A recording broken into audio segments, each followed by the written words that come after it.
மாமரம் அவ்வளோ மாமரம் இருக்கு. காய்க்கிது. காய்ச்சிருக்கு இந்த வருஷம். இந்த சூழ்நிலை பார்த்தீங்கன்னா, விளைச்சல் நல்லா இருக்கு. விளைச்சல் நல்லா இருந்தும் மக்கள் வந்து வாங்குறதுக்கு முன்வர மாட்டேங்கிறாங்க. கிலோ ரூ. 8லேருந்து ரூ. 10 தான் கிலோ வித்துக்கிட்டு இருக்கு. அதனாலேயே பார்த்தீங்கன்னா, இந்த வடக்கு பயிறு, தெற்கு பயிறு, வேதாரண்யம், செம்போடை, தேத்தாக்குடி இந்த லைன்லாம் பார்த்தீங்கன்னா, மாமரம் அதிகமான மாமரம் இருக்கு.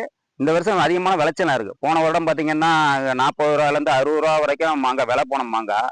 இந்த வருஷம் வந்து சுத்தமா வாங்குறதுக்கு முன் வர மாட்டாங்க. 8, 10 அதனாலேயே வந்து மாங்காய்லாம் அழுவி கீழ கொட்டிக்கிட்டு இருக்கு. அடுத்த பிறகு கூலிக்கு கூட ஆக மாட்டேங்குது. ஆகையால நான் வந்து இப்போ புதுசா வந்திருக்க அரசுக்கு நான் என்ன சொல்றேன்னா, கண்டிப்பாக விவசாயிகளுக்கு வந்து உறுதுணையா இருக்கணும்.